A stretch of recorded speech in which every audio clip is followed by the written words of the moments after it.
4:40 breaking में आज की पहली ब्रेकिंग न्यूज। दिल्ली हिंसा में एक और बड़ा खुलासा हुआ है। जहांगीरपुरी में हिंसा के पहले की तैयारी साफ नजर आई है एक सनसनीखेज वीडियो के माध्यम से। हिंसा के एक रात पहले साजिश का वीडियो सामने आया। हाथ में लाठी डंडे और तलवार लेकर कुछ लोग हिंसा की प्लानिंग करते दिखे हैं। बताया जा रहा है विरोध करने पर हिंसा के एक दिन पहले रात 2 बजे झड़प भी हुई थी। वीडियो के आधार पर अब स्थानीय लोगों का बयान दर्ज कर रही है पुलिस। अब अगली बिग ब्रेकिंग आपके सामने। जहांगीरपुरी हिंसा पर दिल्ली पुलिस ने केंद्रीय गृह मंत्रालय को प्रारंभिक रिपोर्ट सौंपी है। हिंसा होने की वजह का खुलासा किया। पुलिस ने अपनी रिपोर्ट में सिलसिलेवार ढंग से हिंसा की घटना का विवरण दिया है। दिल्ली पुलिस ने अपनी प्रारंभिक रिपोर्ट में 22 लोगों की गिरफ्तारी की बात कही है। तीसरी बिग ब्रेकिंग।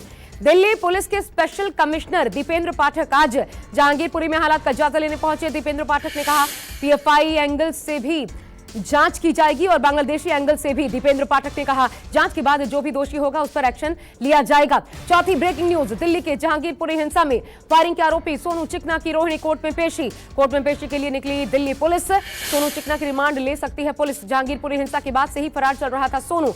जहांगीरपुरी हिंसा के बाद सोशल मीडिया पर वीडियो वायरल हुआ था। इसमें नीला कुर्ता पहनकर फायरिंग करने वाला सोनू ही था। अगली बिग ब्रेकिंग। जहांगीरपुरी हिंसा में एक और खुलासा। सूत्रों के मुताबिक इमाम के कहने पर शोभा यात्रा में पहुंचा था आरोपी अंसार। सूत्रों के मुताबिक पुलिस को जांच में पता लगा अंसार शोभा यात्रा में पहुंचकर लोगों से बहस करने लगा और उसके बाद हिंसा भड़क उठी। अगली बड़ी खबर इसी से जुड़ी। हिंसा को लेकर बीजेपी पर बरसे संजय राउत। कहा एमसीडी चुनाव जीतने के लिए दिल्ली में दंगे करवाए जा रहे हैं। संजय राउत ने कहा राजनीतिक फायदे के लिए हिंसा फैलाई गई। चुनाव जीतने के लिए कोई मुद्दा नहीं और इसलिए दंगों का सहारा लिया जा रहा है। अगली बड़ी खबर आपको बता दें। संजय राउत और असदुद्दीन ओवैसी के बयान पर गिरिराज सिंह भड़क उठे। गिरिराज सिंह ने पलटवार करते हुए कहा भारत में नहीं तो कहां निकलेंगे जुलूस। गिरिराज सिंह ने कहा क्या पाकिस्तान, बांग्लादेश और अफगानिस्तान में रामनवमी के जुलूस निकाले जाएंगे। अगली ब्रेकिंग न्यूज। इस हिंसा को लेकर अलीगढ़ मुस्लिम विश्वविद्यालय के छात्रों ने प्रदर्शन किया। लगाए सरकार विरोधी नारे। प्रदर्शन कर रहे छात्रों ने एएमयू बॉबे सैयद गेट पर इफ्तार किया। जहांगीरपुरी हिंसा में हुई गिरफ्तारी पर भी सवाल उठाए गए। नवी ब्रेकिंग न्यूज। पुलवामा के काकापुरा रेलवे स्टेशन के पास आतंकी हमले की खबर है। सीआरपीएफ के 2 सिपाहियों पर हमला हुआ। इस हमले में आरपीएफ का हेड कांस्टेबल शहीद, एएसआई घायल। आतंकी हमला कैमरे में कैद भी हुआ है। सीसीटीवी में कैद तस्वीरों के मुताबिक आतंकी अकेले आता है, चाय की दुकान के बीच पर बैठे 2 युवकों पर फायरिंग करता है और फिर भाग खड़ा होता है। अगली ब्रेकिंग न्यूज। अमरनाथ यात्रा पर मंडरा रहे आतंकी साय के बीच सुरक्षा बल यात्रा को लेकर पूरी तरह से तैयार है। डीजीपी दिलबाग सिंह ने कहा हमारे एक्शन से आतंकी बौखला उठे हैं। आतंकियों की धमकी से हमें कोई फर्क नहीं पड़ता। श्रद्धालु बेखौफ होकर यात्रा करने आए। 30 जून से शुरू होने वाली है अमरनाथ यात्रा। अब 11वीं ब्रेकिंग न्यूज। जम्मू कश्मीर में बड़ी आतंकी साजिश नाकाम कर दी गई। कुपवाड़ा में 10 पिस्तौल, 17 पिस्टल मैगजीन समेत भारी मात्रा में हथियार बरामद। सर्च ऑपरेशन के दौरान 54 पिस्टल राउंड और 5 ग्रेनेड भी मिला। फिलहाल पुलिस इस पूरे मामले की तफ्तीश कर रही है कि इन हथियारों को कहां और कब इस्तेमाल किया जाना था। 12वीं बड़ी खबर उत्तराखंड से आपको बता दें, जहां पर 4 धाम की यात्रा को लेकर सीएम धामी कोई बड़ा फैसला ले सकते हैं। 4 धाम में दूसरे धर्म के लोगों की एंट्री पर रोक लगाई जा सकती है। 4 धाम में सिर्फ हिंदुओं के प्रवेश को लेकर सीएम पुष्कर सिंह धामी ने बड़ा बयान दिया। धामी ने कहा बड़े पैमाने पर वेरिफिकेशन किया जाएगा। हरिद्वार की धर्म संसद में भी 4 धाम यात्रा में केवल हिंदुओं के ही प्रवेश का मुद्दा उठा था। 13वीं बड़ी खबर। पीएम मोदी ने गुजरात के बनास डेयरी के नए प्लांट का उद्घाटन किया। 600 करोड़ में हुआ है ये तैयार। नए डेयरी परिसर में रोज करीब 30 लाख लीटर दूध का प्रसंस्करण होगा। करीब 80 टन मक्खन, 1 लाख लीटर आइसक्रीम, 20 टन खोया, 6 टन चॉकलेट का उत्पादन भी यहां पर होगा। 14वीं बड़ी खबर अब देखिए पंजाब से, जहां पर खराब वित्तीय हालत को लेकर सीएम भगवंत मान सख्त हो गए हैं। भगवंत मान ने पिछली सरकारों पर पंजाब को 3 लाख करोड़ रुपए के कर्ज में धकेलने का आरोप लगाया। भगवंत मान ने दावा किया सरकार इस बात की जांच करेगी कि पैसे का इस्तेमाल कहां हुआ और इसकी वसूली की जाएगी। सीएम मान ने कहा ये लोगों का पैसा है, हम इसकी जांच करवाएंगे। अब 15वीं बड़ी खबर। सरकारी खर्चे के ऑडिट के आदेश पर विपक्ष ने सीएम भगवंत मान को घेरा। अकाली दल ने कहा पंजाब सरकार द्वारा पिछले 1 महीने में कार्यालय में जारी किए गए विज्ञापनों की जांच की जानी चाहिए। पंजाब कांग्रेस अध्यक्ष राजा वनिंग ने भी कहा सरकार को अगर कुछ मिले तो जरूर लोगों के सामने लाना चाहिए। 16वीं बिग ब्रेकिंग अप। पूर्वी पाकिस्तान से विस्थापित 63 हिंदू परिवारों को सीएम योगी आदित्यनाथ ने बड़ी राहत दी। योगी सरकार ने 63 परिवारों को घर और खेती के लिए जमीन दी। सभी विस्थापित होकर शरणार्थी के तौर पर भारत आए थे। सीएम योगी ने सभी को कृषि युक्त भूमि, आवास के लिए जमीन, घर बनाने के लिए पैसा और शौचालय देने के कागजात सौंपे। 17वीं बड़ी खबर अब। मथुरा वृंदावन में शराब और मांस की बिक्री पर लगे बैन के खिलाफ याचिका इलाहाबाद हाईकोर्ट से खारिज। यूपी सरकार ने पिछले साल शराब और मांस की बिक्री पर पाबंदी लगा दी थी। इसके खिलाफ हाईकोर्ट में एक जनहित याचिका दायर की गई थी। हाईकोर्ट ने कहा सभी को एकजुट रखने के लिए फैसला सही है, बैन लगाना मौलिक अधिकारों का हनन नहीं है। 8वां बड़ी खबर, कोरोना के बढ़ते मामलों को देखते हुए गाजियाबाद में धारा 144 लागू, 10 जून तक के लिए लगाई गई धारा 144। गाजियाबाद में घरों से बाहर निकले लोगों के लिए मास्क अनिवार्य, बिना अनुमति नहीं हो सकेगी आम सभा, जनसभा और कोई भी जुलूस। 19वीं बड़ी खबर, अब दिल्ली एनसीआर में बच्चों में तेजी से फैल रहा है कोरोना। नोएडा में 24 घंटे में 33 स्कूली बच्चे समेत 107 नए मरीज, 32 लोग ठीक हुए। गौतम बुद्ध नगर में एक्टिव मरीजों की तादाद 411। डीएम सुहास एलवाई ने गौतम बुद्ध नगर के सभी स्कूलों को हेल्प डेस्क बनाने के निर्देश जारी किए हैं। 20वीं ब्रेकिंग न्यूज, अब अभी बंद नहीं होंगे दिल्ली के school. Deputy CM Manish Sisodia ने कहा कोरोना के हालात पर हमारी पैनी नजर है, लेकिन अभी इतने मामले नहीं आए कि स्कूलों को बंद करना पड़े। सिसोदिया ने कहा कोरोना गाइडलाइन का पालन सख्ती से करना जारी रखेंगे स्कूल। 21वीं बड़ी खबर, अब दिल्ली में दूसरे दिन भी 500 से ज्यादा कोरोना के मरीज, संक्रमण दर 7.72% पहुंचा। आंकड़ों के मुताबिक 24 घंटे में 501 नए मरीज मिले। स्वास्थ्य विभाग के मुताबिक कोरोना के 1188 मरीज होम आइसोलेशन में भर्ती हैं। दिल्ली में अभी कोरोना के डेडिकेटेड हॉस्पिटल में 9735 बेड खाली हैं, जबकि 875 कोविड सेंटर्स हैं। इसके अलावा कोविड के 136 हेल्थ सेंटर्स भी एक्टिव मोड में हैं। 22वीं बड़ी खबर, हरियाणा सरकार ने गुरुग्राम, फरीदाबाद सहित 4 जिलों में मास्क अनिवार्य कर दिया है। मास्क नहीं पहनने पर जुर्माना लगेगा।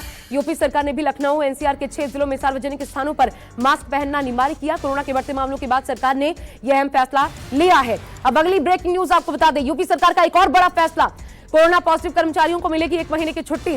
सरकार ने जारी किया आदेश, संक्रमित व्यक्ति के संपर्क में आने या फिर कंटेनमेंट जोन घोषित हुए इलाकों से आने वाले कर्मचारियों को भी छुट्टी दी जाएगी। 24वीं बड़ी खबर, कल के मुकाबले देश में कोरोना के मामलों में 43% की कमी। पिछले 24 घंटे में 1247 नए मरीज मिले। आंकड़ों के मुताबिक 24 घंटे में एक मरीज की मौत, 928 लोग ठीक हुए। एक्टिव मरीजों की तादाद 11,860 पर पहुंची। अगली बिग ब्रेकिंग, हवाई यातायात पर फिर से कोरोना का साया। एयर इंडिया की हांगकांग के लिए उड़ानें 24 अप्रैल तक रद्द। 3 यात्रियों के कोरोना संक्रमित पाए जाने के बाद एयर इंडिया ने उड़ानें रद्द कर दी हैं। एयर इंडिया ने ट्वीट कर इसकी जानकारी भी दी है। 26वीं बड़ी खबर, अब खरगोन हिंसा से प्रभावित पीड़ितों को दी गई 1 करोड़ रुपए की राहत राशि। मध्य प्रदेश सरकार ने यह राशि आवंटित की। 10 अप्रैल को रामनवमी के जुलूस के दौरान खरगोन में हिंसा हुई थी। इसके बाद शहर में कर्फ्यू लग गया था। अब अगली बड़ी खबर आपको बता दें, लेफ्टिनेंट जनरल मनोज पांडे होंगे अब देश के नए सेना प्रमुख। नियुक्ति को सरकार ने हरी झंडी दे दी है। Lieutenant general Manoj Pande general Manoj Mukund Naravane की जगह लेंगे। 1 मई को रिटायर हो रहे हैं नरवणे और लेफ्टिनेंट जनरल मनोज पांडे अभी थल सेना के उप प्रमुख हैं। इंजीनियर्स कॉर्प्स में आर्मी चीफ बनने वाले वो पहले ऐसे शख्स होंगे। 28वीं बड़ी खबर, अब सीरियल ब्लास्ट से दहली। अफगानिस्तान की राजधानी काबुल में ट्रेनिंग सेंटर और स्कूल पर फिदायीन आतंकियों ने हमला कर दिया। तोलो न्यूज के मुताबिक हमला काबुल के दश्ते बची इलाके में हुआ। अफगानिस्तान मीडिया के मुताबिक 5 हमलावरों ने स्कूल पर अटैक किया। जिस वक्त हमला हुआ छात्र क्लासरूम के भीतर ही मौजूद थे।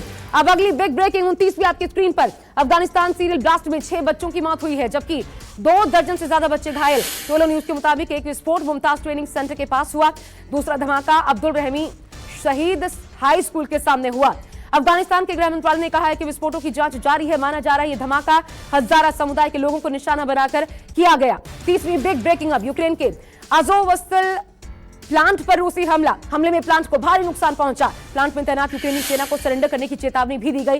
रूस ने कहा सरेंडर करें नहीं तो अंजाम बहुत बुरा होगा। अब 31वीं बड़ी खबर आपको बताते हैं युद्ध क्षेत्र से जुड़ी। रूसी सैन्य अड्डों पर यूक्रेन का मिसाइल से अटैक। लगातार धमाकों से दहला डोनेत्स्क शहर। यूक्रेन ने रूस पर पलटवार करते हुए डोनेत्स्क में एक के बाद एक कई मिसाइलें दागी। रूसी सेना के बेस कैंप को नुकसान पहुंचने की भी खबर सामने आई है।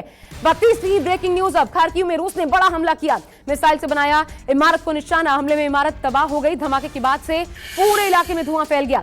इमारत में आग लगने से भारी नुकसान होने की भी खबर सामने आई है। 33वीं ब्रेकिंग न्यूज, यूक्रेन में विपक्षी पार्टी के नेता के रिश्तेदार की हत्या। रूस समर्थक मुख्य विपक्षी पार्टी के नेता रूस समर्थक नेता माने जाते हैं अलेक्सी नवल्नी रिश्तेदार की हत्या के बाद से तनाव की खबर है। 34वीं बड़ी खबर, अब यूक्रेन ने रूस के सामने रखी अदला बदली की शर्त। यूक्रेन ने कहा विपक्ष के नेता मेदवेदेव के बदले यूक्रेनी नागरिकों को रिहा करे रशिया। यूक्रेन की मांग कि तीसरे पक्ष की सहायता से अदला बदली हो।